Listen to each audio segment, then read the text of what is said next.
So please join me in welcoming Mr. Tom Bilyeu. Hello. Welcome, Tom. Thank you. First of all, thank you guys for that warm welcome. Ryan, it was awesome to have been on the podcast. What you put together here is really incredible. I'm pretty blown away, not only by the group of people you put together, but just by the overall production is pretty incredible. All right, so somewhere my slides exist.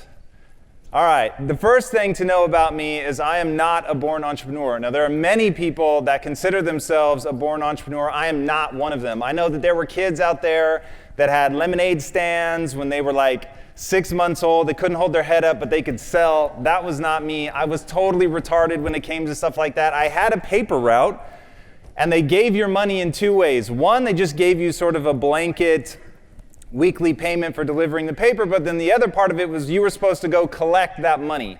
And I was too afraid to knock on the doors to collect the money, so I never got that part, but I felt so obligated that I said I would do it that I kept delivering the papers essentially for free. So that's where I started as an entrepreneur. My parents' biggest frustration was that I was epically lazy, and if they handed out gold medals for being lazy, I would have won, I assure you, hands down. There was a period in my life where I would spend between 2 and 3 hours in bed because it was warm in bed and it was cold out of bed. All right? That's true. I actually did an interview with Jocko Willink, if you guys know him, Extreme Ownership. His book totally blew me away. And in the middle of the interview, I confessed that. And he said, "Tom, don't worry, we'll let you edit that out." And I said, "Jocko, I actually don't want to edit that out because right now the narrative about what it means to be an entrepreneur is to be naturally gifted." And I called total bullshit on that. Because I'm not naturally gifted. I don't have any natural talents. And all of us are born as this lump of jelly that can't hold its own head up, that poos in its pants, and we all learn to do things. And it's that ability to specialize that makes us great. And the things that you choose to put your time and energy into, those are going to be the things that allow you to accomplish something. But all of that is a choice. Now, my entrepreneurial journey began because even though I was a slightly chubby kid growing up in a morbidly obese family in Tacoma, Washington, I always knew two things about myself. One day I was going to be rich, and I was going to have six-pack abs. Like, those are the two things, is that kid that was, jiggling his belly thinking, one day I'm not going to have to suck in my gut. It's not going to be pushing out my t-shirt. I'm going to figure that out. I had no idea how I was going to do it because what my parents had taught me to do was eat really bad food, though my mom, in her defense, wouldn't let me eat chicken nuggets because those are clearly unhealthy. So she let me have turkey nuggets because those are way better for you. So I spent my teenage years deep frying turkey nuggets and living the dream. It was amazing. I shudder to think how much fried food I have eaten in my life. And that's where I started. I had this sense that I could do more, that I could be more, but what my parents were teaching me how to do was to be a good employee. And to them that meant keep your head down, do as little work as possible, and avoid punishment at all costs. And so at one point, I actually considered myself the king of remedial jobs, and I said it with pride. I was so excited. Every interview I went into, I would get the job. I would know that. And how did I know? Because I would look through the newspaper for jobs where I knew the person interviewing me will be less educated than I am. And those were the jobs that I actually went after. Now, that's where I started. Now, I'm going to tell you in a minute how I end up very, very, very far from there. But I want people to really think about that. When I left for college, my own mother, who had always been my biggest cheerleader, quietly assumed I was going to fail. She was one of those amazing moms. She kicked me out of the house. She forced me to go. She said, "You've got to chase your dreams. You've got to do this." And then once I left, she spent every day after that trying to get me back. And I said, "Mom, what gives here? You literally kicked me out of the nest when I'm 18 and then spend every day guilting me into coming home. Why just kick me out? Let's skip the middleman." And she said, "I never wanted you to say what if, and I just assumed you would fail." And she said it with no malice. But I didn't display any signs of being able to accomplish. I had cheated my way through high school. I didn't take it seriously. So when I got to college, she just assumed that the big bad world would eat me up. But what she didn't understand was I knew one day I was going to be rich.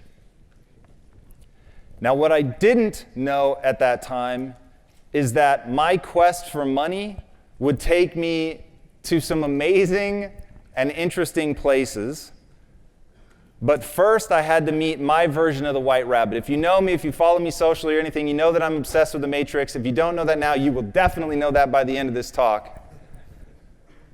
And the reason I'm obsessed with the Matrix is it is the perfect metaphor for my life, and I think for the lives of many people, and we'll get into the detail of exactly how that is. But these two guys that were successful entrepreneurs and bodybuilders happened to walk into a class when I was a teacher.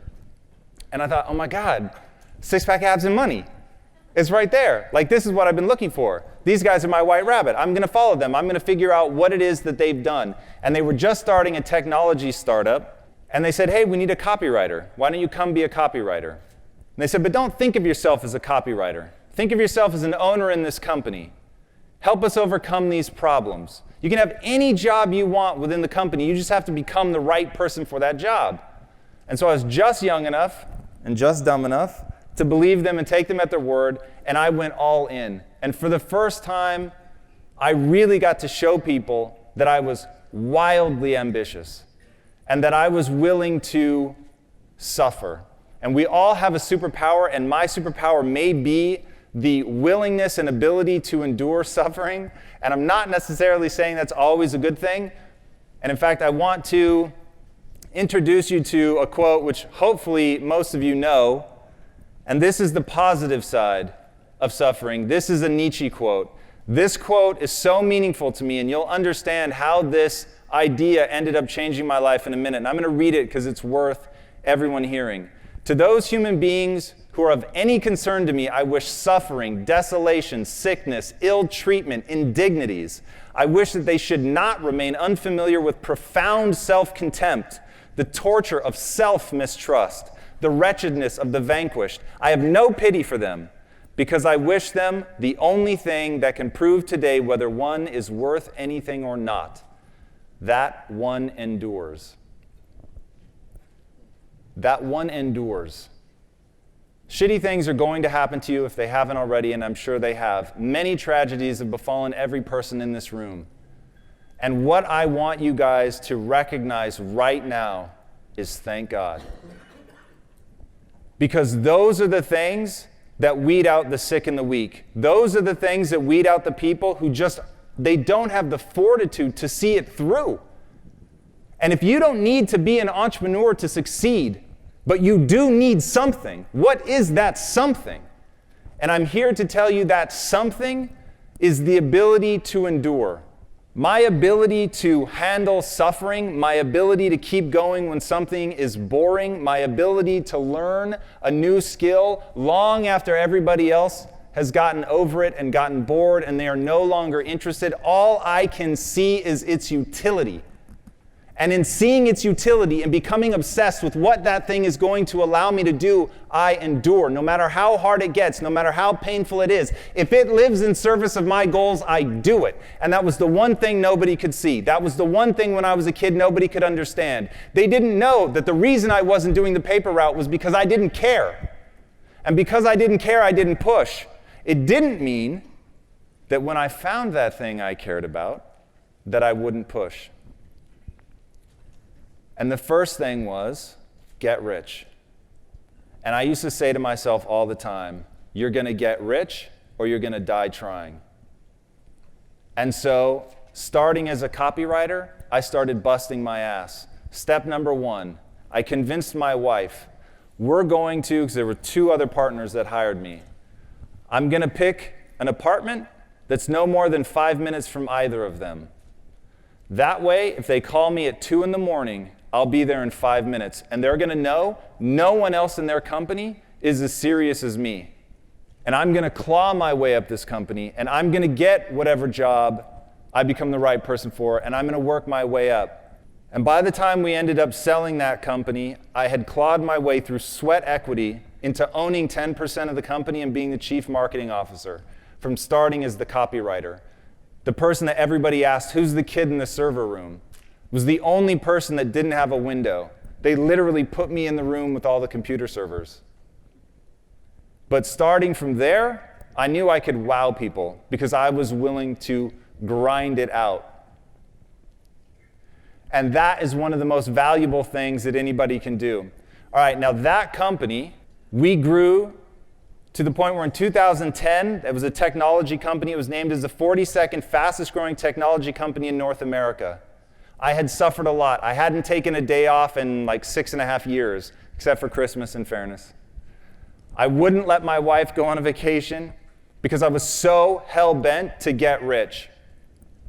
And then I realized, almost 8.5 years in, here we are. We've just been named the 42nd fastest growing technology company in North America. We're making money. We're winning awards. Beautiful conference room overlooking the Pacific Ocean. And I turn to my partners and I say, I'm completely miserable. I quit. And I hand back your equity. I'm not going to cross the finish line. I don't think I should get anything for that. And they said what are now famous words for me: we could do this without you, but we don't want to. And in that moment, I realized what had been missing. I realized the reason I was living the cliche of money can't buy happiness. I was realizing why what Tony Robbins says about success without fulfillment being the worst kind of failure was because what I cared about was connection. I'd gotten into it and gotten to know these guys, and along the way had become so myopically focused on this promise I'd made to myself as a kid that I never stopped to ask, why do I want to get rich? What is it that I plan to do with the money? The money in and of itself, it's inert. It just sits there. I'm sure you guys have a bunch of it in your pocket right now and it doesn't do anything, but it has latent potential. But the question is, what are you going to do with that potential? So I'd finally had enough. I had hit my breaking point from suffering, and I got so mad, and I was so unwilling to do it anymore that the three of us said, we're now going to totally forget about money. We're not going to think about it. We can't take it anymore. Life is too short. This is your one go-round. So what are we going to do? We're going to build a company that's predicated on value. We're going to build a company that's predicated on passion. We're going to ask ourselves a fundamentally different question. And boys and girls, the questions you ask yourself will determine the course of your life. I had been asking myself, what do I need to do to get rich? And it left me really unhappy. So I changed the question, and I started asking, what would I do and love every day, even if I were failing? The second law of thermodynamics is that everything moves towards entropy. Life is chaos. It takes an inhuman amount of effort to bring order to that, to find success in the middle of that. So while I cannot promise you success, I can promise you failure. I cannot promise you happiness, but I can promise sadness. So if you know those are the guarantees and the other things are the things that you have to strive for, you better be striving in service of something that in and of itself is interesting to you. There's an awesome quote often attributed to Mother Teresa that says, no one will act for the many, but people will act for the few. I started thinking about my mom and my sister. I had my six-pack abs, but they were profoundly overweight. I started thinking about my uncle who ate himself to death when I was 12 years old, and how much that scared me, and it made me sad.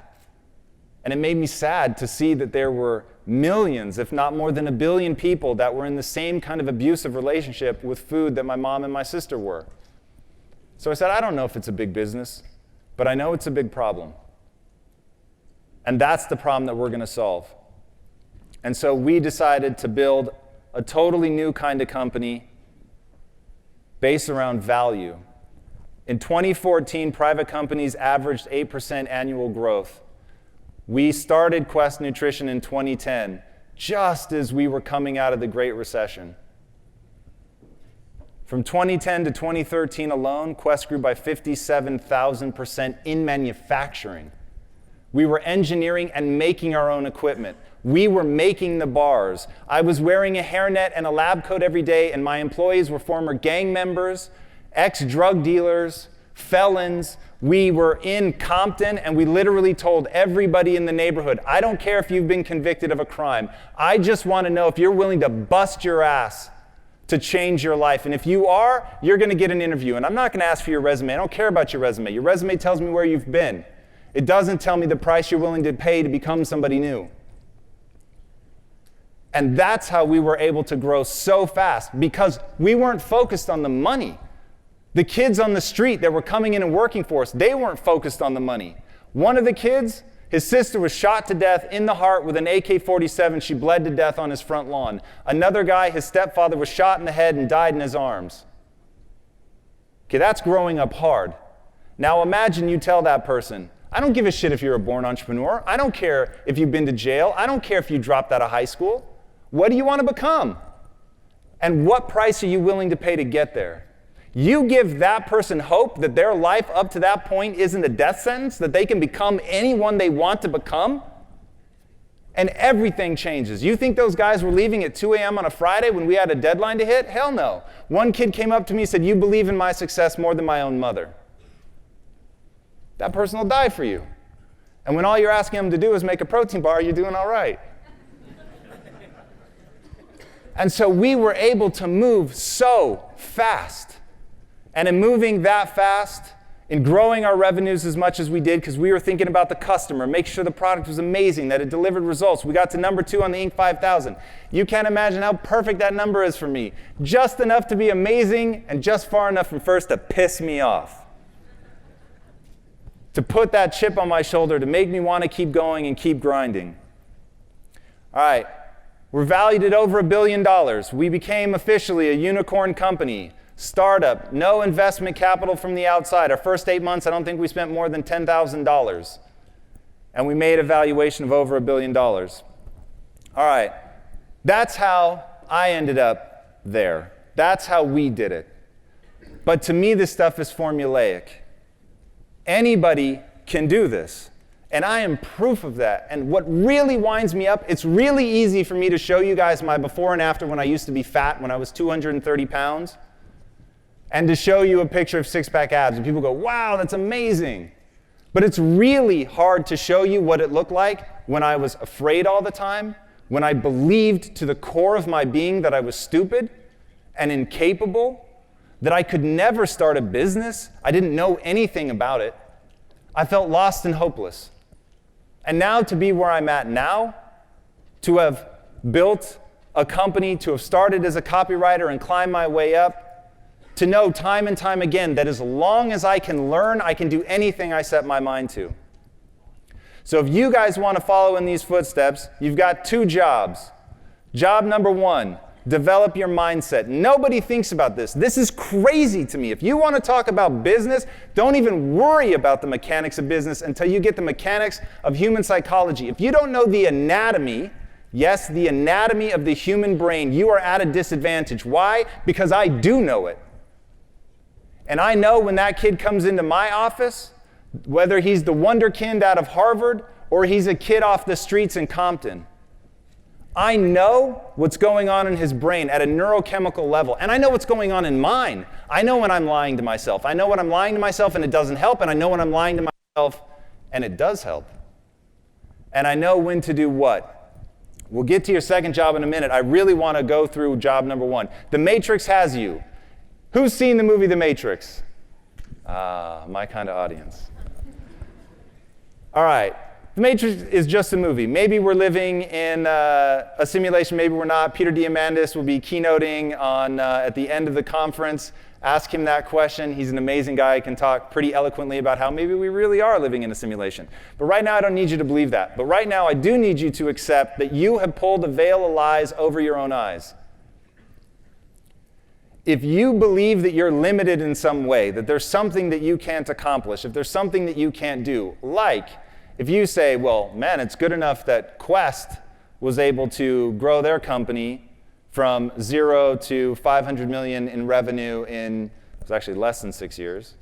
But you know, that's them, I couldn't do that. That's the Matrix. That's a lie.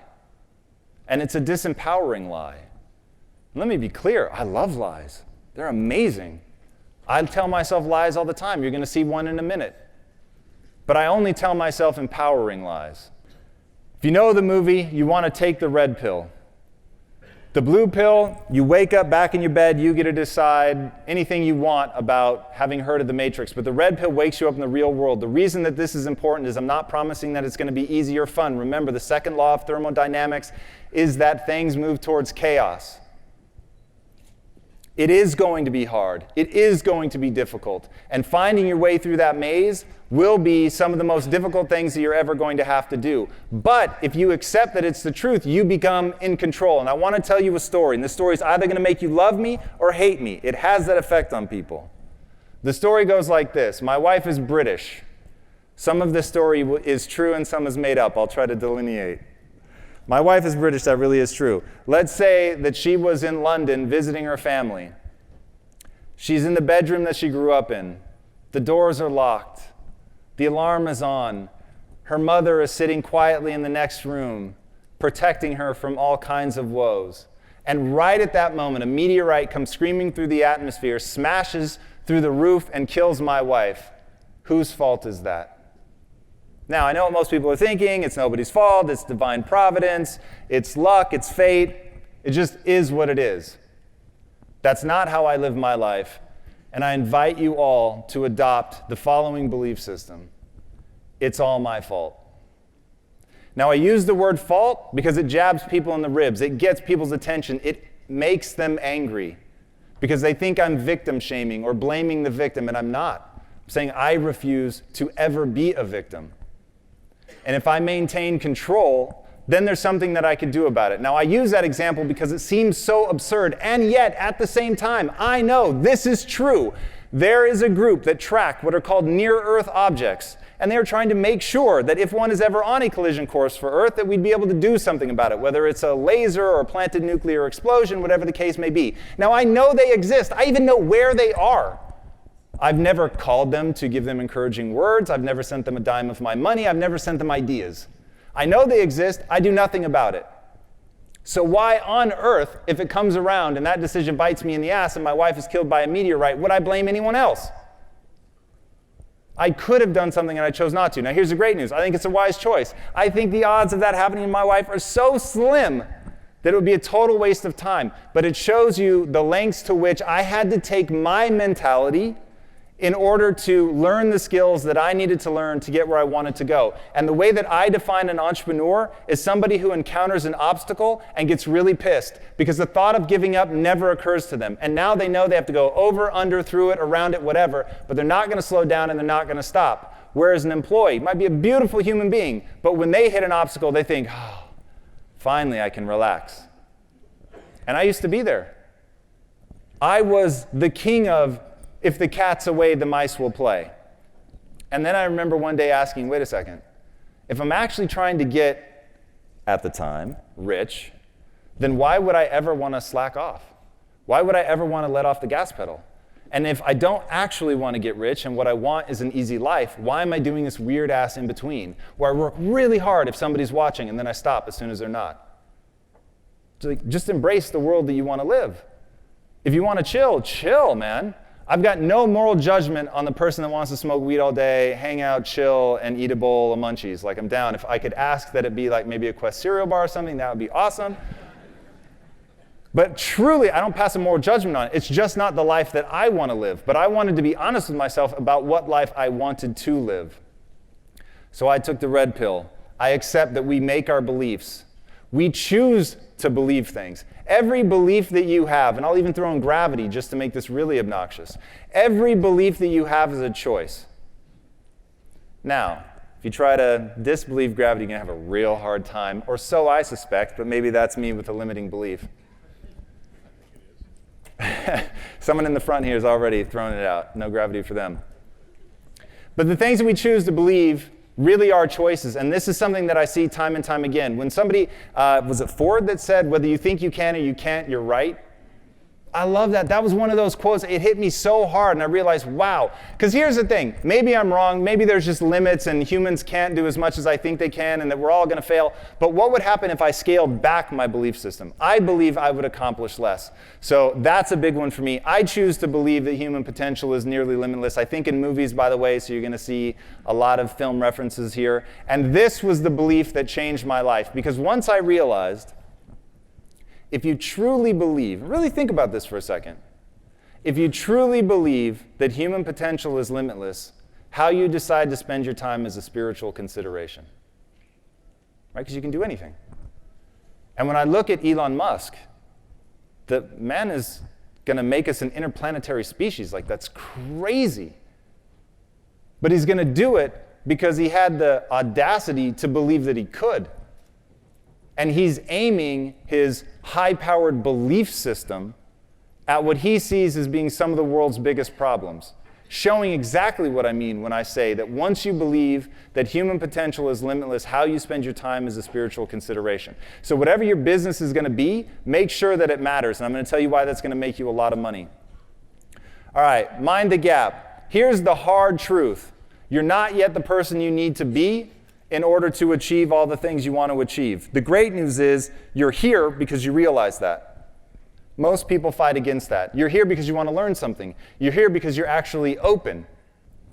But what you have to figure out is, what is your kung fu? You have to figure out, what is that set of skills that I need to learn? And that's how, when asked, so I do an interview show. And at the end of the interview, I used to ask people, what do you think essentially is the meaning of life? I didn't use those words, but that was the gist. And in the beginning, I realized it was because I didn't know the answer for myself. And I wanted to hear what other people were going to say. And then in hearing enough people say it and really thinking through my answer, I realized that for me, the very meaning of life is to see how many skills I can acquire that have utility and then put that utility to the test. Said another way, I want to wring every bit of potential out of myself that's possible. Because having potential is very different than doing something with that potential. And in all of us, I believe, is a massive reservoir of latent potential that can be applied to accomplish the extraordinary. But you have to know what it is. All right, here's my method for developing new skills to cross that skill gap between who you are today and who you're going to need to become in order to execute on the things that you want to execute on. Number one, always be reading. I believe the greatest gift that any great thinker can offer the world is to take the time to write down all of their insights. They say a fool never learns, a smart man learns from his mistakes, and a wise man learns from the mistakes of others. Now, I don't know about you guys, but for me, I have spent a lot of time being a fool. I've spent a reasonable amount of time being smart, but oh man, it is precious few times when I've truly been able to be wise and learn from someone else. But virtually every time I was able to get some wisdom, it was at the hands of an author. When people ask me who my mentors were, I always tell them it's the authors that I've read. Books contain the secrets to the universe. And right there on my slide, if you can pull that back up, is the most important mathematical equation you're ever going to see. I equals I-O. Ideas in equal ideas out. That is so important. If any of you have ever struggled with feeling worthy because you don't have original ideas, do not fret. I'm willing to accept, fine, all the original ideas that are ever going to be thought, they've already been thought. It doesn't matter to me. It's totally irrelevant. What makes each and every one of us the beautiful snowflake that we all know that we are inside is that we make unique connections between old ideas. The very time that you're living in, with the very experiences that you had, mean that you're going to make connections that other people just wouldn't make. But you've got to be getting that stream of ideas in order to make those connections. And might I suggest meditating, which puts your brain into an alpha wave state, which makes weirder connections between more remote areas of the brain. I didn't meditate for a very long time because it sounded so woo-woo-y. And then finally, I met a Navy SEAL who made me feel cool about meditating. And I finally did it and was like, oh my God, this is amazing. Because it lets you calm your nervous system down, and your brain begins making really unique connections. All right, next, open yourself to being changed. Whenever I read a book, I actually say to myself, be open to being changed by this information. It's incredible to me how many people encounter a book, an idea, a speaker, a movie, whatever, and it's amazing, and they go out and they're jazzed, and they tell people about it.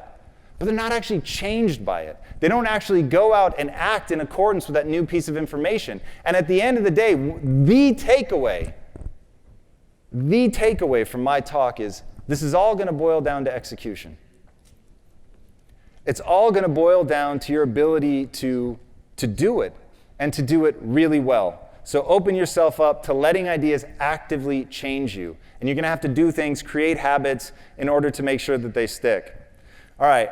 Realize that what you believe is a choice. We've talked about that. Be an eternal student in all things. I'm always trying to learn. I know this is a room of people who already get this, But if we all remind each other and remind ourselves that everyone we meet has something to teach us, we'll be able to collect those pieces of information that go into our brains, into that math equation of ideas in equal ideas out. I will take a good idea from wherever it comes. We're going to talk about building your self-esteem around that later. All right, who has read Anti-Fragile by Nassim Taleb? You guys are in for a treat. You're going to want to read this book. This book changed me. You want to talk about a book? I was open to it. It came in. It completely impacted my life. This book is absolutely incredible. It's so important. We're going to go through it in detail in a second. And the last thing is develop grit. We'll talk about grit as well. All right, becoming anti-fragile. The important thing here to note is that everyone needs an ego. Everyone needs self-esteem. Everyone needs to feel good about themselves. And the crazy thing, when you really stop and think about suicide, and this is a new obsession of mine, if you stop and think about suicide, what has happened? That person believes, falsely, but they believe that they'll never be happy again, that they'll never feel good about themselves again. And that's why it's referred to as a permanent solution to a temporary problem, because that will pass. But in that moment, it feels like it couldn't ever go away. So we need to find things that make us feel good about who we are. Because when you lose a sense of feeling good about who you are, life truly feels hopeless. So that's critical. And people often talk about, to stay away from an ego, to not pride yourself on things. But I'm telling you, that person prides themselves on not having an ego. And so it becomes what you pride yourself on is absolutely incredible. Now, don't make the mistake that I made. I used to want to be smart. When I talked about being the king of remedial jobs, it was because I wanted to put myself in situations where I was the smartest person in the room. And in doing that, I was always going into smaller and smaller rooms. But it felt so good to be right. And the problem was I was wrong a lot of the times. Now, when this one finally came to a head, my business partners, who were far smarter than I am in terms of IQ, processing data, which I define IQ as your ability to process data rapidly. They could process data very rapidly. And we would get into arguments and I would always lose, and it was very frustrating. And I remember one day, finally, I actually convinced them to do something my way. And I realized, oh shit, I just won the argument, but I know I'm wrong. And so now what? I've gotten what I thought I wanted. I finally won this victory. If I don't feel smart myself, at least I'm getting reflected back to me that I've solved the problem. And now I feel totally stuck. Because if I really want to move towards my goal of getting rich, it does not help to do things that I know are against the company just to be right. And in that moment, I realized what I had to do was switch my self-esteem from being right to pursuing the right answer faster than anyone else, and then putting energy behind that and being like, oh my gosh, Timmy came up with the idea, or it was Sally, and Sally, oh my gosh, it's amazing, and giving them so much energy to try to see it through because that's the right idea. And then I began to develop my reputation of being the guy that even if 3 seconds before that I had been fighting for another idea, once I realized I was wrong, I would admit it. And it's amazing what reputation you can build around that, and it is way more effective for business. All right. Grit. If you haven't read Angela Duckworth's book on grit, I highly recommend it. It is amazing. I'll give you some of the key takeaways. The biggest part about grit is sustained effort over time. If you lose interest quickly in something, once or twice, no big deal. It is what it is. You realize that it wasn't your thing. But if you lose interest over and over and over and over and over, and you always only enjoy the first 6 months of a business, and then you want to move on, you lose interest very quickly, you need to work on developing your grit, being able to sustain that over time. Because building any business, you're going to encounter hard things. You need to be able to do those hard things, focusing on the hard things. In fact, I try to start every day with one of the hardest things, to get it out of the way, to remind myself that I'm willing to attack that. All right, you want to be able to persist through boredom and suffering. I told you guys that's one of my superpowers. Long after everybody else gives up because they're not having fun anymore, I'm still there banging away at it. That's really, really important in order to create momentum, to keep things moving, and to finally get them across the finish line. A lot of people are able to get something to the 50-yard line or maybe even the 1-yard line, but they just can't quite push it over the finish line. And that is the difference between somebody who's a wantrepreneur and somebody who ends up being successful the way that they want. They can get it across the finish line. All right, learn to tell the difference between a lack of grit and genuine disinterest. If you're not interested in something, you need to move on quickly. But like I said, if that becomes serial, you may have a problem. And if you're only good in the beginning, that's the sign that you lack grit. All right, who here already has their passion? Man, that's awesome. I did not expect people to be honest. I thought everyone would raise their hand. Okay, that's amazing. The number one question I get, and I get this question so much you can't imagine, how do I find my passion? The good news is, passion is not something that's handed to you. It is not a lightning bolt moment. It's another nice, simple mathematical equation.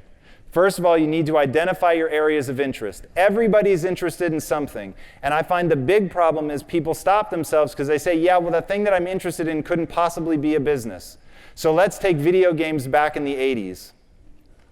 Back when everybody thought that video games were a joke, you're ruining your brain, it's like intellectual candy, kids get off the computer, go play outside, Nintendo's a joke, it's ridiculous. And then we have an entire industry now that's born up around video games that has made untold numbers of millionaires. I met one of the founders of Riot Games that created League of Legends.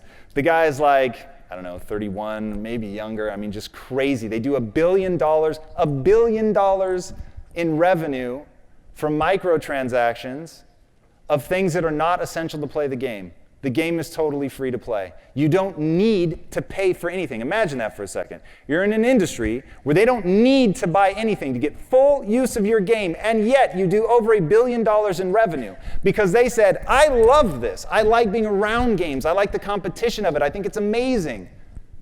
I'm going to find a way. I'm going to be inventive. I'm going to look for areas to add value. And so they have. And more people now watch esports, the finale of League of Legends, than watch the finales, I think, of all major sports combined. It's crazy. They fill arenas. It's absolutely bonkers. But that was somebody who said, this is something I love. It's something I want to be around. It is an area of interest. And I don't care if other people tell me that it can't be a business. It's what I want to be around. With enough ingenuity and enough forethought into what actually can be a business, because some things can't, you can really do something with something that's an interest. All right, so an interest, you need to gain mastery in it. During the process of gaining mastery, you'll find out whether you actually like that thing enough to become great at it. It is my belief, whatever it is you set out to do as a business, there should be one litmus test. You should be able to ask and affirmatively answer the following question. Do I want to know more about this than anyone else in the world? Don't get into something unless you plan to be the best. That's my piece of advice. I know that's not going to sit well with everybody. But if you want to have the passion to make something big, to make big change, it's got to be something that you believe in beyond reasonable doubt. It's got to be something you've just got to make happen. So ask yourself, do I want to know more about this than anyone else? Because you're going to have to get better at it than anyone else if you want to be excellent and deliver on the promise. All right, interest over time plus mastery equals passion. That's how you find your passion. All right, you had 2 jobs I mentioned in the beginning. Job number 2 is build your business. Here's how we're going to do it. It's a new world, and a new world demands a new kind of company. Now, the reason that Quest went so fast wasn't just because we had done something to our minds and gotten to the point where we were so angry that we were going to push this forward no matter what. It was understanding the timing of the marketplace and the technologies that were emerging. And the technology that was emerging in 2009, when we first started thinking about the company, everybody thought Facebook was a joke. Everybody thought it was a huge distraction. And what we understood was it was just a megaphone. We didn't pass judgment on it. We just knew it was a megaphone. And it was a free megaphone. And if we could give them reason to say something good within a couple of minutes of an interaction with us, they could have a global audience and tell people about that. So we saw that the timing was right there. And we also understood that people want to have impact. Take this superhero, Iron Man. The movie franchise is off the charts. And what is it? At the same time that you have people occupying Wall Street, you have them celebrating one of the richest people on the planet. Why? Because he dresses up like a superhero and he tries to save the world. People don't mind money. People don't mind that you want to create a beautiful lifestyle for you and your family. They don't mind people getting rich, but they care a lot about how you do it. They care a lot about what you do with it once you have it. Nobody likes Scrooge McDuck. Don't ever leak a photo of you swimming in your money. I promise it will not go well. But if you have a vision for how your company could make the world a better place and you use social media to allow people to touch and be evangelized by your brand, if you're thinking, how can I make a product or a service that actually makes the lives better of the people that work at the company and the people who buy the product? If that's the question that you're asking, man, they will rally around you. And we live in this amazing time, and you've got to take advantage of that. And it really freaks me out when people think that we're like either the social movement is cresting or it's behind us. It's only gaining steam. The TV's going away. The mobile phone is becoming the television. Like, these changes are a one-way ticket to difference. Now, I don't know exactly what it's going to look like. I just know it's not going to stop. And it sure as hell isn't going to go in reverse. And what I always try to do is get to the psychology of the problem. Elon Musk talks about, in his business, it's all about breaking things down to the physics. If you sell to people, the physics in your world is psychology and understanding what motivates them. So your company needs to have a why. If you know Simon Sinek and his brilliant book, Start With Why, you'll know what we're talking about, the golden circle. Most people know what they do. They may even know how they do it, but they oftentimes don't know why they do it. Why did we launch Quest Nutrition? Because we wanted to end metabolic disease. Now, nobody knew that from looking at a protein bar, but our marketing material was about that. We didn't do features and benefits. We said, stop sacrificing. We said, you should hold food companies to a new standard. It's ridiculous that food companies aren't engineering new equipment to make food that's both good for you and delicious. It's just ridiculous. Nobody's held their feet to the fire. People have been buying the same junk products for years. They're not going to change unless you force them to. And so we came along and said, we're going to be the bearer of standards. We know why we're doing what we're doing. So I can't release a product that has sugar in it. Why? Because that's not going to end metabolic disease, and that is my driver. I show up to work every day not thinking about making it rain and counting my money. I'm not swimming in it like Scrooge McDuck. I'm coming every day thinking about two people, my mom and my sister. And I ask a very simple question. Is this advantageous for my mom and my sister? Yes or no? If it is, I do it. If it's not, I don't. Now, a lot of times, what's advantageous for my mom and my sister was really fucking expensive. It was super annoying to have to do it. Because it was like you watch your profit margins like, oh, God. But it becomes an easy filter. And every business has to have a filter. Every business needs to know what they say yes to and what they say no to. And if you don't have that blinding guiding light, when you scale, you will fall apart. And the reason you will fall apart, your customers won't know who you are. They won't know how to communicate your message to somebody else. Your employees won't know who you are. They won't know what to communicate to each other, let alone the outside world. So it has got to be blinding. You have to be able to write it down. It has to be super clear. It's got to be direct, and it's got to be meaningful. And it has to be real. It's got to actually be something that drives you. Because let me tell you, on those 2 a.m. Friday nights, when my knuckles were bloody because no one knew how to repair our machines, because we had engineered them ourselves, that was frustrating. That sucked. I would have much rather been doing something else at 2 a.m. on a Friday. But I believed in what we were trying to accomplish. The team believed in what we were trying to accomplish. And we weren't going to let ourselves down, and we weren't going to let our customers down. Be transparent. It's a new world order. Man, when I was coming up, you didn't be transparent. You put a marketing message out. You spun that shit. Like, you tried to be as close to the truth as you could, but you didn't worry about transparency. But these days, consumers expect transparency. They want to know who you are. They want to know what you're doing. They want to know what it means to support you, because it's not enough that your product is good. They want to know that your company stands for something. But it's also incredibly meaningful to your employees. You want to keep top quality talent around for a long time. You want to make sure that they know what's going on in the company. All right, focus on value. Only value is sustainable. You want to make sure that you're delivering value at every touch point. Your customer service should deliver value. Your marketing message should deliver value. Your advertising in and of itself should deliver value. Your ads should be served to the people who, even though they can skip it after 4 seconds, they don't. That's when you're actually delivering value. All right, be authentic. God, this is embarrassing, but this is actually my wife and I. We actually go see Santa Claus every year, and I actually posted this on my Instagram account.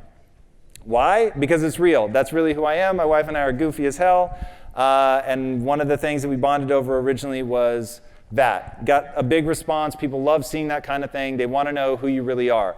Now, everybody has to decide where to draw the line for themselves. Most people would say I should have drawn the line before this one, but that's us. All right. It's about connection. In today's day and age, you can argue about whether social media is fake connection or real connection, but I will tell you this, it is the predominant form of connection. And one of the things we all need to think about, stop passing judgment on this stuff, man. Just look at the truth of how it's being used. Go where the attention is. If people are using technology and you're like, yeah, but I don't think it's real connection, someone else is going to eat your lunch because they get how to talk to people in the lingua franca, okay? People today, consumers today, my mom and dad are on Facebook. So leverage technology to connect. All right, don't build or don't market, build a community. This is so important. Social media is going to allow you to have real, meaningful relationships with your customers. I will tell you one very fast. In the very early days of Quest, when all of us had to go out and actually make the bars, I'm out making bars, our chief marketing officer's out making bars, like everybody's out there. There would be periods of time where we wouldn't respond to somebody on Facebook. But this one woman started responding. And we thought, wow, that's so weird. Like, did somebody create a fake account? Like, is that one of you guys? And everyone's like, no, man, we didn't do that. That's a real person. And she would tell people like, oh, don't worry, I'm sure they'll get back to you quickly. They're a really great company. And we were and this is like early 2010. We're like, what is happening? And so we reached out and said, hey, we want to put you on payroll. She's like, I don't want to be on payroll. And I'm like, whoa, okay, now I'm getting freaked out. Like, what do you want? And she was like, I just want you to continue to deliver a service. I'm a nutritionist and I use your bars with a lot of people. I just want to make sure that you're around. So we developed this really cool relationship with her. We all got to know her. She held us to a standard. She was not always nice. She was always fair, but she wasn't always nice. If we were doing something poorly from a product standpoint, like weights and measures will let you ship product that's heavy. You just can't ship light, okay? So imagine you get your bag of Doritos. Your bag of Doritos is going to be heavy. It's never going to be light. Now, so we're thinking, okay, cool, we have to comply with weights and measures, but we're a health and fitness company. So people are like, if I'm buying 60 grams and that's what I have in my diet plan, I want to make sure I'm eating 60 grams and not 65. And so she would call us out on it. So we ended up buying a piece of equipment because of that relationship that we had with this woman that we'd never met. And then one day she went silent. We wrote to her mom, hey, is everything okay? And her mom said she passed away. She was like 28. And I got like really emotional, and I'd never met her. And I'm not like that guy, but I got legitimately emotional. And I wrote a manifesto, and I said to everyone in the company, basically, we exist to serve these people. Every one of them is trying to do something that we may know nothing about, and they're using our products. And so we started celebrating her. Her name's Joy Ramita. We've been doing it for 4 years now. The Joy Ramita Superfan Award. We bring somebody in that's been amazing to the community. We just give them a big blowout party at our headquarters, give them behind the scenes access to cool stuff, just to say thank you.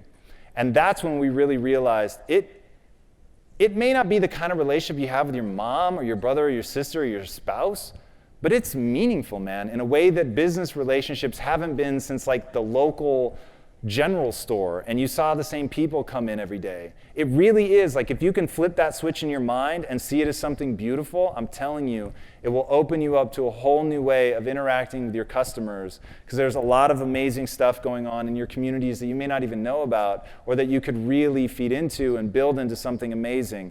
And if you stay focused on it being a community of people that are supporting themselves, each other, and your company, then you can do some pretty incredible things. All right, this is how you build a community. This is very straightforward. Understand this pyramid of influence. At the top, you have thought leaders. Thought leaders are the people that nobody understands. They're the doctors. They're the person that talks over your head. They're the people that never make it on radio or TV because nobody knows what they're talking about. Under them are the influencers. Now, the thought leaders are the ones that really get it. They're the ones that can explain a Krebs cycle to you. So, for instance, by the way, I own a nutrition company, but I am not a thought leader. I'm an influencer. I have a thought leader that I trust, that I listen to, happens to be my business partner. But I'm the one that then translates that for the masses. So when you're trying to build a community, the person you're looking for, at the top, you want to make sure the thought leaders believe in your product. So you're going to send it to them. You're going to explain it to them. You're going to make sure that your product is real because they will smell BS a mile away. Now, if they're into it, and then you go after the influencers who will then ask the thought leaders what they think. Thought leaders will give it the green light. The influencers then will begin telling the masses. Influencers in my world are people with six-pack abs. They're the guy at the gym. They're the girl at the beach in the bikini. People that other people walk up to and say, whoa, what did you do to get in such great shape? And we wanted to make sure their answer was, I ate a Quest bar. And that was how we grew the business. And we wrote individualized letters to a bunch of influencers and a bunch of thought leaders saying, hey, we know who you are, which, by the way, we were very sincere. It was all real. We know who you are. We think this product brings value to you and the people that follow you, and we just want you to talk about it. If you hate it, tell people you hate it, and if you love it, tell them you love it. All right, you want to find your 1,000 screaming fans. The 1,000 screaming fans are those influencers that are going to get attention for you. Identifying them, most people think of these people as getting to your 1,000 screaming fans for you. But what they should be thinking about is this. Now, I'm sure most of you knew the people in the previous slide, and I'm sure most of you don't know any of the people in this slide. But this woman here, anybody know who Jenna Marbles is? Show of hands. I hear a couple of yeses. There we go. All right, Jenna Marbles has a daily reach of 20 million people. That's bigger than the biggest show on TV. That's crazy. This is the world of social. It seems hidden to most people over 35, but it is in plain sight. These are the people that you're going to be going after. Jenna Marbles, we sent her dogs' sweatshirts and a whole stack of our product. Now, why did we send her dog sweatshirts? Because her dogs are little chihuahuas, they're skinny as hell, and they always look cold. So we had some custom-made sweatshirts sent to her. She loved them so much, she started promoting the bars and showing people what we had sent her and thanking us. Now, no money exchanged hands. It was just us doing something that she would think was cool, that her followers would think was cool, and we got to tap into that reach. That's the power of social. I won't belabor these points. Social is still, despite what you may think, largely free. It's real-time connection, raw feedback. Think 30 years ago how much you would have paid for real-time feedback from your actual customers, written right to you, telling you if they think you're amazing or a jerk or whatever they may think. It's absolutely incredible, and they want you to respond and win them back over. It is amazing. It lets you test things rapidly, which is amazing, and it lets you build a community very rapidly. All right, this is my favorite meme. What if I told you customers hate your content? Because they probably do. Most people are so focused on selling, they forget to add value. So let the test be when you run an ad on especially YouTube, if you give people the option to skip it, do they? And if they do, your ad sucks. Data, data, data, right? Trust the data. That's the beautiful thing. And look, I have put up so much content that people hate. That's just the way it is. But you've got to look at it, iterate, change, adapt to make sure that you're adding value at every touch point that you have. Because only value is sustainable. We talked about that. All right, execution. This is our final movement. Only execution matters. Being able to close your eyes and envision the future the way that you want it to be is meaningless unless you can open your eyes and then execute against that. And it starts with step one. Have very clear goals. I find most people have a nebulous idea of what they're trying to accomplish, but they don't have the clarity of something that can be transmitted. So let that be your test. Can this idea be rapidly transmitted down a line of people? Or after one or two people, does it become unintelligible because people don't know exactly what you're doing because you haven't codified it, made it tight and concise in terms of what you're trying to accomplish? All right, don't be romantic. Be pragmatic. You may love, and this has happened to me so many times, it hurts, and I share your pain. You may make an ad, a video. We once made a video called the 12 Days of Questmas, and we wrote a song, and we had carolers come in and sing it, and there was actual snow. It was unbelievable. Everybody at the company was freaking out. It was so fun and so cool. And if you were my mom, you loved it. But if you weren't my mom, you did not care.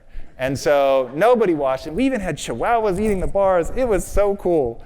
But we had to be pragmatic. We thought it would be neat. We thought it captured the spirit of the brand, but nobody cared about it. So we have not repeated that mistake. You want to make sure that you're looking at the data. All right. Going back to that earlier conversation we were having about knowing more about something than anyone else in the world, that is the position you want to put yourself in. And my father-in-law once gave me this advice. He was the first person I met that had really been successful, and he said, what you want to do is know more about any situation than anyone else in the world. And I actually remember what I said to him. I said, yeah, my boss doesn't really think like that. I have since apologized to my father-in-law for giving me such an amazing piece of information and me doing nothing with it for like 6 years. But once I understood that the only path to excellence is to truly become an expert. The only path to excellence is to actually get good at something.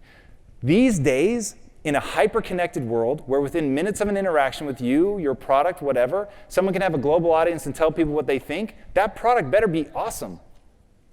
But the great news is, the world's been democratized now.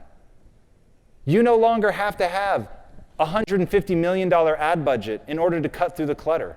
In our first 8 months, we were profitable at month 6. In our first 8 months, we didn't invest more than $10,000 because we had a product that actually delivered value. Our marketing message delivered value. And if you focus on that, if you focus on making something that's better than what other people are doing, now you really can cut through the noise very, very quickly. And you got to grind, baby, grind. That was me for almost 2 years. People see where the company's gotten. They see me up giving speeches, but what they don't see is that in the middle of the night, my hands used to wake me up cramping closed. Because all day, I was making protein bars. And in the very beginning, we were running the technology company during the day and then going and making protein bars by hand at night with rolling pins and handheld blades that we cut the bars and then wrapped them 3 at a time. We wrapped them 3 at a time. We would make 1,200 bars. I think 9 of us made 1,200 bars over a 6 or 7 hour period. Now in a day, we make 1.5 million. But that's where it starts. It starts with the willingness to persist long after it's boring. It starts with the ability to focus on your end customer long after you're exhausted. It starts with the ability to think about those people that you really want to serve when you're scared and have no idea how you're going to pull it off. But you chose to believe that you could do it. You chose to believe that. And because you chose to believe that, you were able to achieve excellence. All right, I'm going to leave you with this. This is the central mantra of my life. It doesn't matter who you are today. It really doesn't. So if you feel like you're incapable of something, maybe you are today. But just because you're incapable of something today doesn't mean that you're not capable of learning that thing. So it's not about who you are today. It's about who you want to become and the price you're willing to pay to get there. And I promise you, the day that you're willing to pay any price, you'll achieve what you want to achieve. Thank you.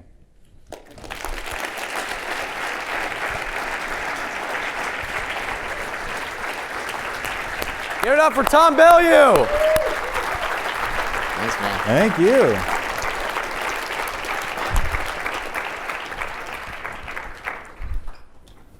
So I'm very curious to see that slide of you making bars, making 1,200 of them a day. Yes. 1, 2, skip a few, 99, a few million.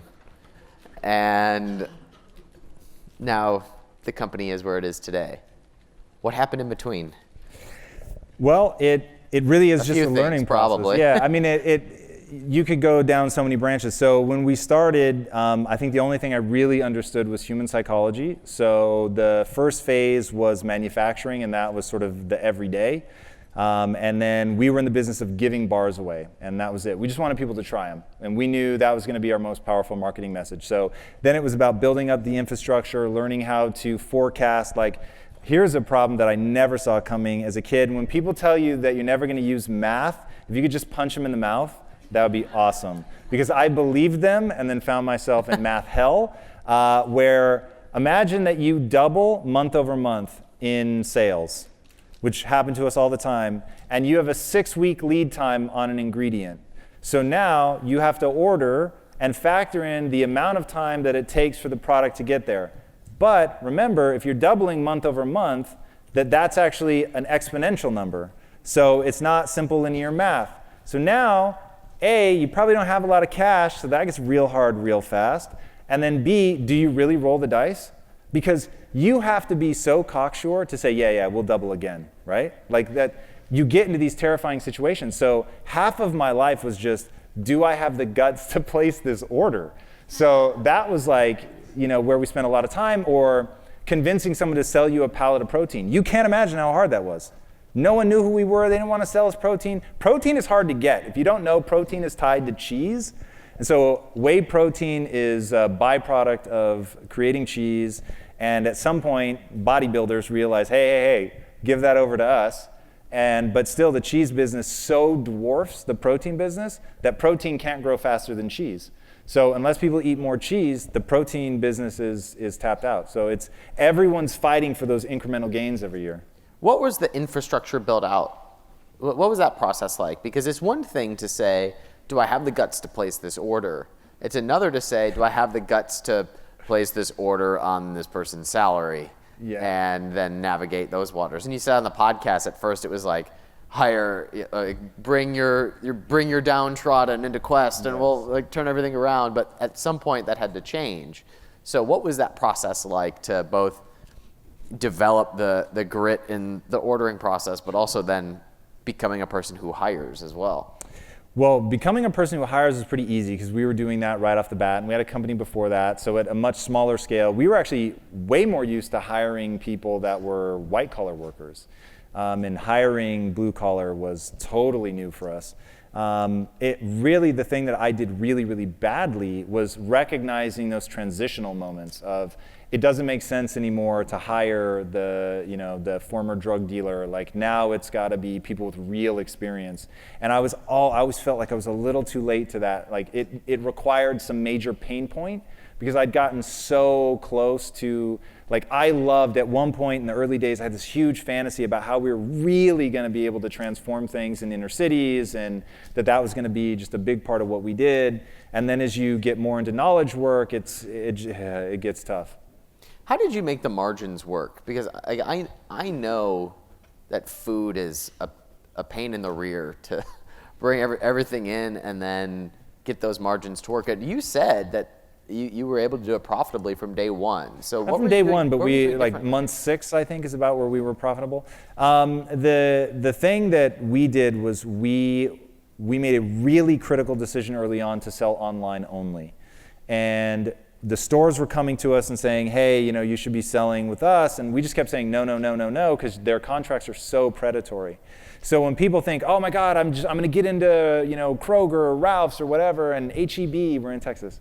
I'm going to get into H-E-B and all my problems are going to be solved. What they don't realize is H-E-B knows that. They know that they're the kingmaker and they're going to act in accordance with that. And so a lot of little brands find themselves making a decision to get in the game at the expense of winning the game. So, and this goes back to understand what year we're in, right? It's 2016, almost 2017. It's like social. You can build, you're not going to build hey, here's a limiting belief. This is how the Matrix gets you. I was going to say you're not going to build $1 billion brand online, but you could, right?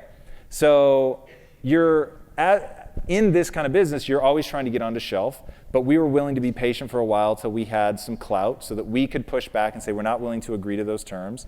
And then we had built so much momentum online that when they wanted us, we got on shelf, didn't pay slotting fees, and then they wanted us to do promotions and we refused. So we were a premium brand, we were already more expensive, we didn't do discounting, and we had a contract that was actually reasonable.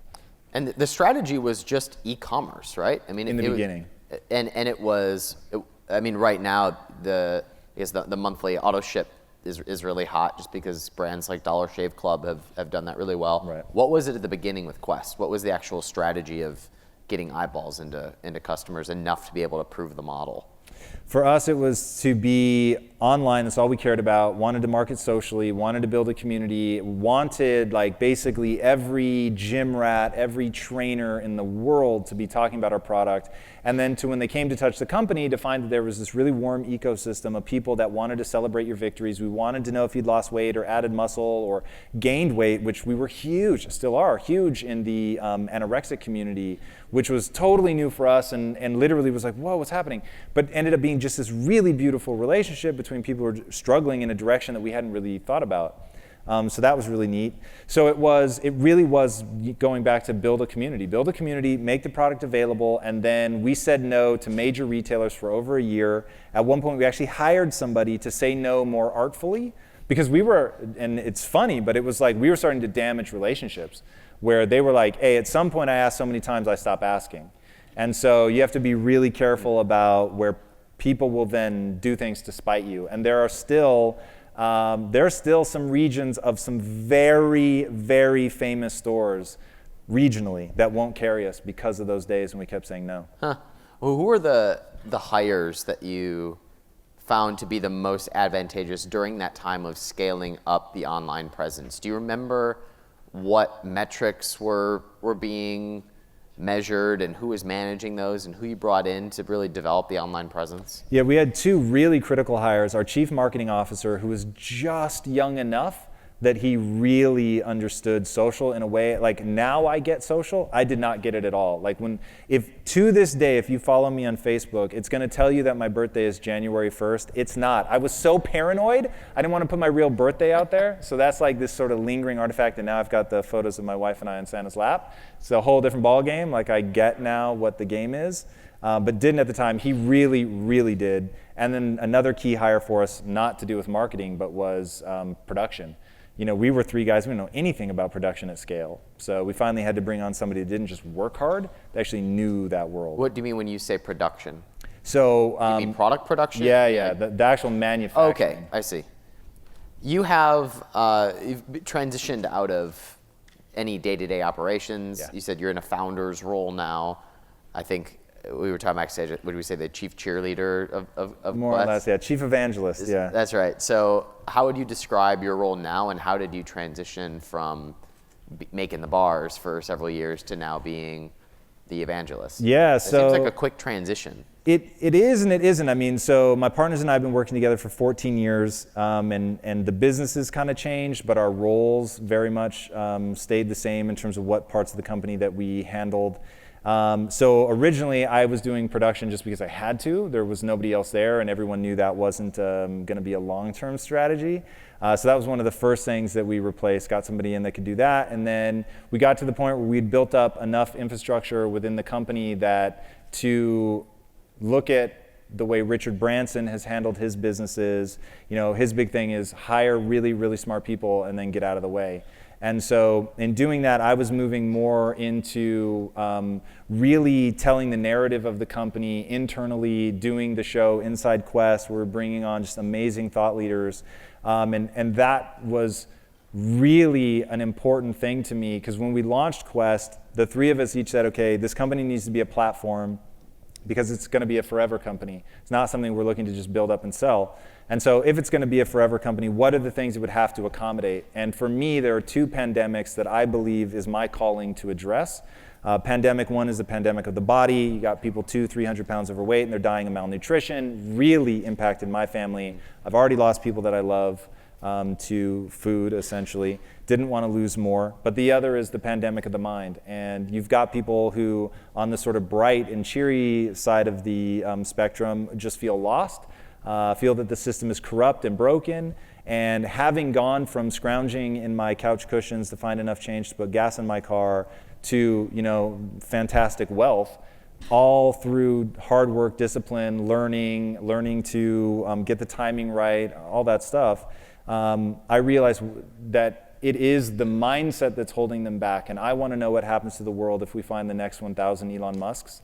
Like, what happens? I've worked a lot in the inner cities I big brothered for 8 years when I was younger and saw what it really, really means to grow up hard. And I big brothered for this kid who was adopted and being abused, and I was the ward of the court when they took him away from his family and saw him through that. So I've seen like the real impacts of generational poverty. And then when we were doing manufacturing in the inner cities, again, working with people that just really, really have suffered at the hands of what I call generational poverty, which is a mindset. It has nothing to do with money. I mean, it echoes in money because they don't understand it and they don't know how to escape that sort of vicious cycle of keep your head down, do as little work as possible, and avoid punishment. But so that I wanted to be able to do that, and I feared that I wasn't going to be able to make the two gel, and that it would be bolting something on to this thriving, beautiful, amazing business. I didn't want to confuse it, but for me, like, that's a must in my life. I need to be able to do both of those things. So Quest had gotten to the point where it's mature, it's stable, and so I felt it was time for me to launch the new venture, which we'll be announcing January 4th, which I'm incredibly excited about. But it's all focused on the mind, but I don't believe in the efficacy of pure philanthropy. I just don't think it's as good as commerce. So it's... Amen, brother. Well, thank you. But I believe it can do more good. So in fact, ask Peter Diamandis his feelings on that. And he says, a lot of your creativity as a philanthropist is stifled by some of the governmental regulations around those bodies. And so part of knowing that I wanted to make this a commercial venture was from his wisdom. So knowing that we could create something self-sustaining that could have true global impact, be $1 billion business. So that's what we're doing. I think Quest so represents the idea that commerce and free markets solve problems better than any other way ever devised at solving a problem. If you want to end metabolic disease, you profitably create the infrastructure and the products that people want, and they vote with that. Whereas you could throw a government program at something and get nowhere, and in 50 years even make the problem worse. Right. So when you're setting out to solve this big challenge, you have this entire suite of products now. But what was the conversation like when you're saying, okay, we have this big, audacious goal? Was it product-driven first, meaning like, let's make a bar with the perfect macronutrient profile? Or was it, here's the problem, now how do we solve this problem? It leads me to this snack. Which came first? Yeah, in the company itself, started as a bar. So we knew there is a niche, it's underserved. We were making bars and taking them to work ourselves because there was nothing on the market that we would eat. There was nothing that didn't have sugar, which we later find out the reason for that is because the equipment can't produce things without sugar and nobody was willing to engineer their own equipment. So we knew that, okay, if we're gonna have this grand effect, like it really does have to start there. But the grand effect was, it hadn't been boiled down into like a marketing message that we could transmit in the first, 6 or 8 months. It was, hey, we know that there are people out there that want to eat healthy like we want to eat, but they want it to be delicious as well. But every day I was thinking about my mom and my sister and how this was important to them, and that's the reason that I could get behind it. Because we went through a whole debate about what is the next company going to be. And it was one of those where it had to be something that we cared about. We had started this whole gyration of selling the technology company because I was so pissed and so tired of chasing money. And I wanted to do something that I believed in. I wanted to do something that mattered, that had impact. So the only reason that I was interested in getting into nutrition was because I felt that it could save the 2 people that I was most worried about in the world. And 2, I thought that it could address what I saw as the greatest health crisis we face as a species, quite frankly. So, health question for you, because I've been very curious about this. Does Quest consider themselves, when you say you want to solve metabolic disease, do you consider yourself a low-carb company because you believe that is the most advantageous way to eat? Or do you consider yourself a ketogenic company? What do you consider yourselves?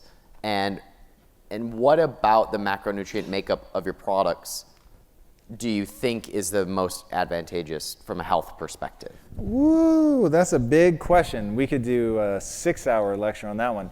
It goes something like this. We're a choice company. We don't want to tell people how to eat. We want people to decide how to eat themselves. We just want them to know, if we put our name on it, that it's healthy ingredients and that it's going to be delicious. But at the end of the day, there's 2 types of nutrition. There's what I call blunt force trauma, which is what I used to drop 60, 70 pounds. And then there's calculus, which is what you have to do if you want to be up on stage in a bikini. I've never gotten into the calculus. It just takes too much time and energy. So I like to do things that are really simple. So the really simple answer is drop carbs. That already just solves a lot of problems, especially sugar. And then cycle. Eat different things at different times. Like, I'll tell you how I eat. 4 days a week, I eat high protein, low carb, and then 3 days a week, I eat ultra high fat, low protein, zero carb, which is called a ketogenic diet. I do that for inflammation and just general well-being. It feels awesome. There nobody knows for sure, qualification. There may be advantages from anti-cancer properties, anti-Alzheimer's. There's a lot of very interesting research coming out in ketogenics. And it makes me feel good, so that's how I eat. Tell me more about the new company that has a completely different mission. And I'm curious has the same mission. And so and I know how confusing that is, trust me. So super confused, right? To me, so let's take myself for a second. I hate working out. I go to the gym 5 days a week, absolutely hate it. And the reason that I go to the gym is twofold. One, yes, it's good for me, and I am interested in longevity, and so that's part of why I go to the gym. But the more important thing, I needed to earn credibility with myself. I needed to make a promise and then keep that promise, and I wanted it to be a micro promise. So you're going to go to the gym 5 days a week. And so when I made good on that promise, it's like, hey, I said I would do it, I did it, and now I can tell myself a story about being the guy that does things he says he's going to do. So at the end of the day, for me, the body's a way to get to the mind, and the body is a reflection of the mind. And if you see someone struggling with the body, I promise you they're struggling with the mind, for sure. So I want to help people with that. I see wellness as a holistic thing. It isn't just body, it isn't just mind. And I promise you, every stitch of research that comes out from this moment forward, you're going to see, they're going to more and more say, it's weird, there actually is no delineation between the mind and the body, right? You have neurons in your digestive tract. Neurons. Like, how crazy is that? So when you say you have a gut feeling, it's because you actually have neurons in your gut. Your brain, literally, it's nuts. But like, the more that we really begin to understand the body, and trust me, we do not understand it yet, the more we begin to understand the body, the more we begin to understand the brain, the more we're going to see that they're linked. What I care about, every company that I will be involved from Quest forward, has to do with one thing, that moment of awakening that somebody has where they realize they control their life. That's it. And whether that was you were obese and now you got in shape, whether that was you were anorexic and you want to get healthy, whether you were tired of being pushed around and so you want to add muscle, like whatever. You want to make sure that your kids grow up with a good diet and that they have every advantage that they can. Awesome, man. And seeing that people go, whoa, like you guys are really doing the things to put me in control, right? Which is why we don't say, oh, you should be ketogenic or you should be low carb. I'm not telling people what they should do. I just want to make sure they know that they're in control. And so the other company is going to be literally as foundational as you can culturally be to help people understand that they, A, are in control, and B, that they have the tools that they need to execute against that. You are speaking my language, my friend. My man. I asked this question to Gary Vaynerchuk last year, and he took it down a political way, and I didn't intend for it. But my question is, what you just said is, it feels like there's almost this split of there's more opportunity and there are more choices now than ever, and some people have used that to get better and to create more and to do more and to achieve more. And then there also seems to be the fact that there's just more stupid people alive than ever before that just wait, do the blame game. Like we see more out in the world, and it's easy to pick and just blame and be victims to the situations that we have. Do you think that things are trending in the right direction there? Do you think that we have way more work to do? Do you think it's inevitable either way? What's your take on kind of the psychological direction that has resulted from social media and all the opportunity and choice that's available today? So I think that we've hit a really, really fascinating time where you've got the most optimistic people feeling the most disenfranchised. And I think all we have to do is nudge them. And if you guys read the book Nudge, it is so powerful, and it talks about and gives really amazing examples of a small little change that you can make that will send somebody's life in a completely different direction. Amazing. So I think right now, and I don't know how you guys felt, and I really don't mean for this to be political. I'm not a political guy, but when I saw Occupy Wall Street, it made me so sad, because here I was, a child of the 80s who just believed that you could get rich, that you could do what you set your mind to, which is why it was so easy for me as a little kid, even though, my family teetered between white collar, blue collar. At one point, my dad was working as a mechanic, but it never dawned on me that I couldn't be rich if I put in the work. But now people really believe that that system is corrupt and it's broken. And sure, it is. Assume that it's all terrible and it's all bad. But how does that help you? You need to identify how it works and what you can do to come up in it. And my thing is, don't worry about whether the American dream is alive or dead. Ask, what is the American dream? Because the American dream used to be that if you abided by the rules, you got a good education, you did well in school, you were going to get a better job than your parents, you were going to have the house with the white picket fence, you were going to have 2.5 kids, you're going to retire with a gold watch. There was going to be this mechanism that took care of you simply for doing the right things. Yes, that is dead. It never existed, by the way. The thing that really did exist... Probably because 2.5 kids is really hard to have. Not impossible, though. Not impossible. We'll talk later about how you pull that off. Talk to Peter. So it is now, it really is, we're living in the era of the entrepreneur. And all of us here know that most people aren't an entrepreneur, meaning that they're never going to get a company across the finish line. Why? Because they won't enjoy it. And I don't think they should. And I think everybody's different. And some people are meant to be stay-at-home dads and write just amazing poetry. And other women are meant to be CEOs of Fortune 500 companies and crush it. And I really think once we let go of who's supposed to do what, people will get to what they want to pursue. And notice I did not say natural inclination, because my natural inclination is to lay in bed all day. But I have other drivers that make me want to get better. Now, but that was it. My driver was to get better, to improve. And I believe that humans are an active species. You put them in any room and they're going to try to hold dominion over it. They will first explore it and then they will try to master it, right? That's just what humans do. So you can put them in the Arctic, they will explore and then master. You can put them on Mars, they will explore and master. That's what humans do. We have that innate drive. It's what made us the most dominant species on the planet. So now you take that same species and you let it loose in this world today, and they still want to explore and master, but they feel like there's some part of that system that's broken and it's coming down on them. If you can remove that, get them back into their natural state where they're trying to explore and master, you just have to teach them how to answer some very fundamental questions. How do you find your passion? Most people don't know. And so they skitch off into the corner because they're expecting someone to hand it to them and be like, you love race cars, right? And they're like, oh, I guess I love race cars. So people have no idea how to find that passion.